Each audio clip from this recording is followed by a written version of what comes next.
Hi, it's Amy from Mumful of Dreams here. Welcome to my video series, Working Parents on Lockdown. I've been speaking to mums and dads about how they're coping with working from home whilst the kids are around. Today, I'm speaking to Debs Ingham from the organisation How Do You Do It? We help organisations retain and progress a diverse range of talent, and we have a particular niche focus on working parents and carers. And this is very much around driving cultural change, around behavioural change, and really part and parcel of that is the adoption of flexible worker, as we see it as that not only as a driver of business success, but also something that that audience of working parents and carers find hugely attractive in terms of having a fulfilling career alongside being the type of parent that they're looking to be and being able to sort of integrate both those responsibilities. How are people finding coping with working during lockdown? What we've heard is there is some gender differences, but also I would say almost a COVID curve in terms of where people are and how people are managing the situation.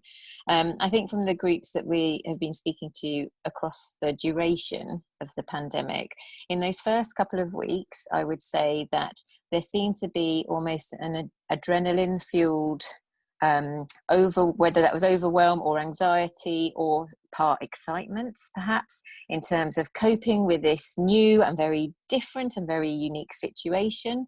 I think that adrenaline brought out some absolutely superhuman efforts from people.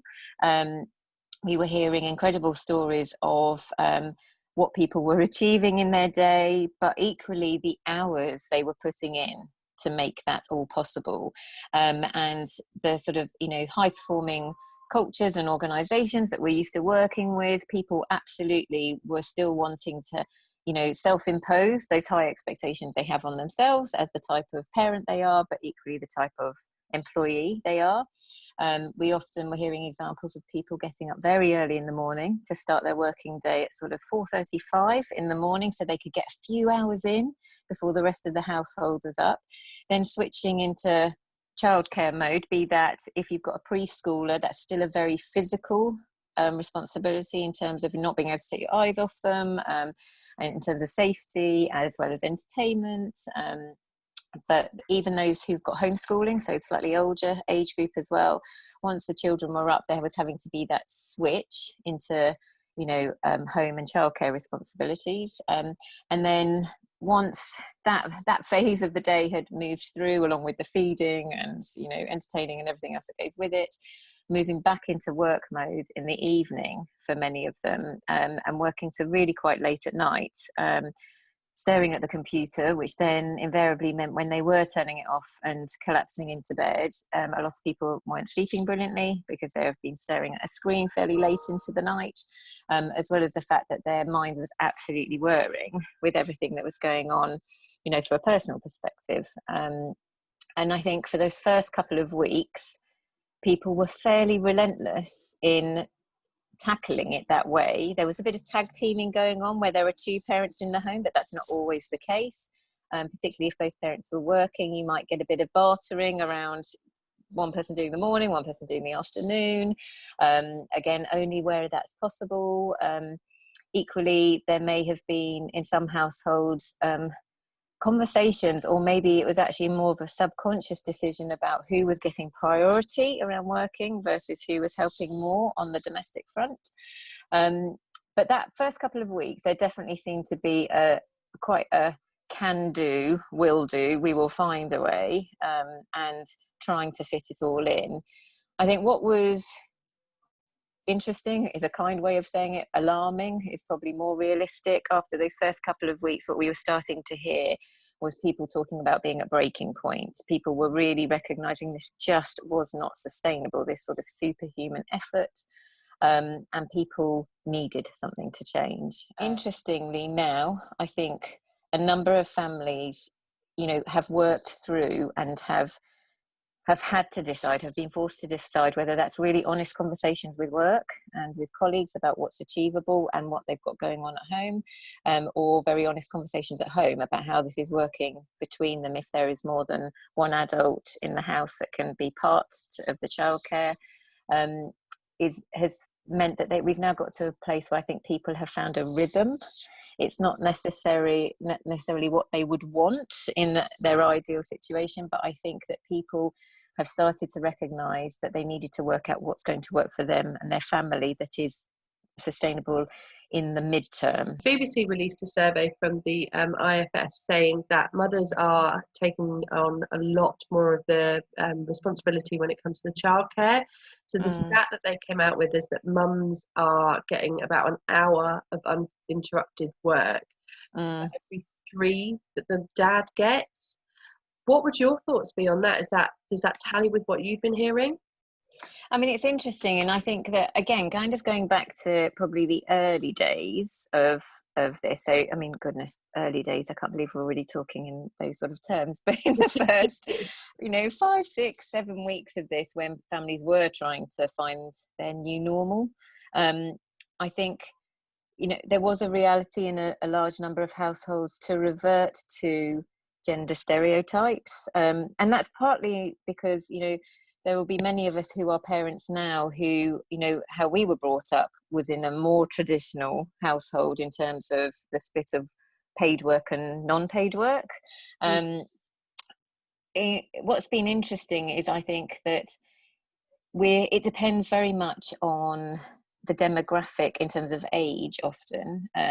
There are those, we speak to a number of parents where as a family they've done some form of shared parental leave, and whilst we know this is a far lower take up of shared parental leave than many of us in this part of the industry would like to have seen, we do know that there are some fathers in particular who maybe haven't embraced shared parental leave as a formal policy, but they have been taking additional parental leave or have taken unpaid leave, for example. So certainly are doing more than the 2 weeks statutory. And what we've noticed in those populations, even though they are smaller, is that there has been a lot more equity in the discussion at home in terms of sharing that. I mean, we do hear a lot about tag teaming.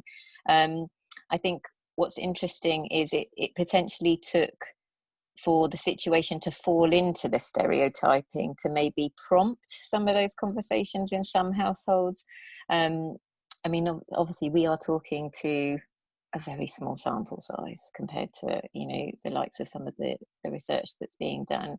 And I think it's interesting to compare what's going to be the outcome of this. I think, there will be measures we see afterwards in terms of when there is a return to a work that is, not tainted by the pandemic, just seeing if there is an impact on part-time working, reduced hours, flexibility in that sense, if there is a shift. I mean, that the numbers of men who work reduced hour patterns is much, much lower than women. And it'll be interesting to see if there's any shift there. So I think we will start to notice if there are outcomes there. I think more the concern is there's a lot of discussion already about the potential negative impact on women after all of this. When there again, we do have return to some form of the old normal. And when people are being offered the opportunity to either reduce their hours, if that's going to have impacts on things like the gender pay gap, if there's going to be impact on people's longer term career progression, because as a family one of them has decided rather than sharing the responsibility, it has made sense for one person to step down slightly from the career for this period of time whilst the other person focuses on it. More often than not, that in a again, we're talking about heterosexual couples here, but that would be the male. Not always the case. I mean, increasingly prior to this we would see women in our working mums groups who were the breadwinners now, and that's definitely shifting. But I think it's going to be a really interesting and potentially, by the sounds of things like the statistics from the research you're talking about, worrying time for women in terms of the progress that had been made around equality in the workplace, but also equality on the home front. Because I think for us that's often is the missing bit of the jigsaw, is that if you haven't got equality on the caring front, it's very difficult to facilitate the equality at work, and you get that disproportionate situation of one person continuing with the unpaid work at home as well as trying to progress and match the paid work and the proportion of paid work as well. And then there just aren't enough hours in the day. So it'll be interesting. I think equally we've heard, men for some of them, this has been a bit more of a eye-opener or real experience on what happens on the home front. And that may have given them some exposure in a good way or a bad way to what that's like and their contribution and how that needs to shift or may want to shift. So I do wonder if the outcome of this is there will be some households who will be having some very honest conversations about the future and what that could look like for them as a family unit and the choices they make. I feel like there is definitely a shift in attitude where towards the end of last year, around the general election, there was still a bit about if you want to work from home, it's because you're lazy. Whereas now we've proven that actually, no, working from home is just as hard working. It's just in a different way. So where I'm going with this is that I feel like maybe that could benefit mums and parents who do think that they could do with having flexible working in their life but haven't been able to yet. Do you think more people will want to carry on with the option of being able to work from home, even if it's just 1 or 2 days a week? I think yes. I mean, in a nutshell, I think yes. I think it's been an opportunity. I mean, quite often you see this being talked about as like a sort of a global scale experiment on flexible working. And I think that in any organisation, particularly larger organisations, you will always get pockets of supporters and advocates of flexible work who, flexible work in its broadest sense isn't just about location, but absolutely where you work is part and parcel of flexible working. And there will be some who have seen huge positives and huge benefits, see that it doesn't affect productivity. There's plenty of studies out there as well that have actually tended to show that people who work from home are often almost more productive because there's something called work intensification. So people actually don't give themselves the same downtime that they would maybe in the office when they go and get a coffee or they have a chat with a colleague. They tend to be actually more fixed to their screens and so on. It's also those maybe managers who were skeptical about it have been forced to try it themselves, but also trust their teams to try it and have hopefully been pleased with the output. I think one of the things that it's going to be important that managers, leaders and individuals recognise is what we're doing at the moment. Whilst we are working from home, we are working from home during a crisis situation where we have got children and other responsibilities with us. Our setups may not be ideal. We may not have invested in the technology and the equipment that we would have done if we were making this an active choice, for example. We may not have the luxury of the space, particularly if there's more than one of you working from home. All of that it's been a reactive response rather than a planned response. And I think that, my hope is that those people who were maybe more critical or more skeptical about it don't use some audience or target groups. So in particular, thinking about people with other caring responsibilities, whether that's as a parent or whether you have elderly caring responsibilities or, adult children that need more attention, then actually using that as a stick to beat people with, because maybe they haven't been working within the traditional hours, or they have needed more flexibility and so on. Because I mean, one of the things a phrase we often use and hear in our coaching groups is that it's not so much that we're all in the same boat, it's more that we're all in the same storm, but we are all in very different and unique boats. And people, going back to that point of individual family circumstances, some have a much more luxurious situation than others, and people are having to make choices that work for them and their family in tandem with their commitments to work and their responsibilities at work as well. So personally, the optimist in me always wants to hope that there is some real potential for some positive outcomes from this and some really positive learnings and opportunity. And I do genuinely think that before the pandemic as well, those organisations who recognised the positivity in the diversity of their workforce, and that includes therefore having flexibility in terms of how we work, will be the ones that ultimately go on to be the most successful and thrive. What main piece of advice are you giving to businesses to make sure that they can, when we come back to normal, they can carry on with the positive lessons that we've learned from this and offer flexibility for everybody? I think the main thing that we've been focusing on has been around recognizing it as an opportunity.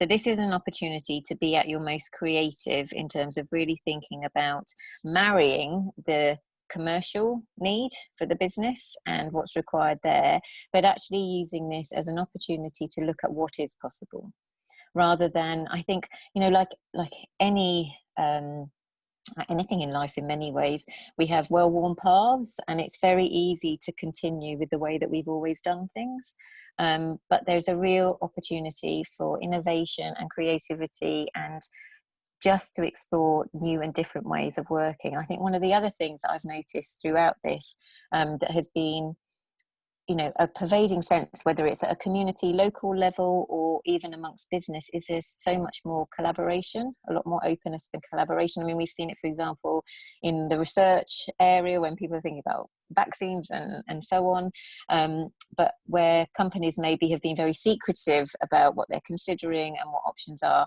I think now there's an opportunity to learn from different organizations, whether it's, the larger organizations looking at small organizations that could be a bit more agile, that have tried something different, and thinking about how they can replicate that or upscale that. So I think there's huge opportunity for people to tackle this with a really open mind, rather than reverting back to what we were doing before, because I just think it's going to be a very long time until we are back to where we were before this all started. And for many businesses, they won't have the luxury of waiting that long, to be honest. So they need to be on the front foot here. So being open about what is possible and listening to what other people are doing and trialing and attempting, for me, is a massive opportunity in terms of how the world of work could look really quite different after all of this. So to finish, if there is a parent watching this who hopefully is feeling a little bit inspired and nodding along to all the positives that we've been talking about, what advice would you give them to try and make sure that they have got flexible working when they return to the office in the sort of coming months? So one of the things that we often say in our group coaching sessions in this is, one of the keys to this is getting clarity for yourself. So once you have been through that sort of reflective thought process of what works for you and your family, it's then about having a really effective conversation at work. So it's thinking about, if you are clear on what you want, it's much easier to be able to ask for what you need in terms of what do you need from the organization to make that possible and a reality. So within that thinking, and when you're sort of making that case and having that conversation with work, it's really important for, two things I would sort of pull out is, one, to demonstrate you've thought about the organization's perspective. So recognizing this, yes, you absolutely are thinking about what works for you and your family, but equally you have put yourself in your manager or your colleagues or your clients' shoes as well, to recognize some of the concerns they might have or some of the challenges they think that might throw up. And you've got maybe some ideas or suggestions or solutions for how that could be solved. So I think that's one thing that's really important. I think the other thing we always talk about is, when you're having these conversations, think about how you're framing it. So, for example, we often talking about what you can do, what you can offer, rather than what you can't do first. It's not saying you shy away from talking about boundaries or red lines for you, things that wouldn't work, and things where you are really committed to, for example, a leaving time or an arrival time. But talk about what you can offer. So talking about where you can offer flexibility. So it may be that with a period of notice, there is room for manoeuvre. So I think thinking about how you're saying what you're saying is really important, but doing the thinking beforehand. The other last bit, actually, I'd add to that is, we often talk about, phrasing it as a trial. I think sometimes as working parents, we can be quite reluctant to phrase it as a trial, because we worry that what will happen is we'll get to the end of it and it will be taken away from us. But I think if we go into it saying that we see it as a trial from everybody's position, And it means that as you are going through that trial, so maybe say you establish 3 months is sensible, depends on your role, I think, and what you do. But if you, over that period, you agree to keep checking in with each other, asking how it's going, so it's not this big surprise at the end if one party turns around and says, well, that was a complete disaster and we need to go back to something else. But it means that you can both make adjustments, refinements, and understand where the other person's coming from as you go through it. Because it may be you as the parent who wants to refine something or retune it. You might decide that maybe a certain non-working day actually isn't working for you, or you may decide that a certain start time isn't working for you and you'd like to tweak it.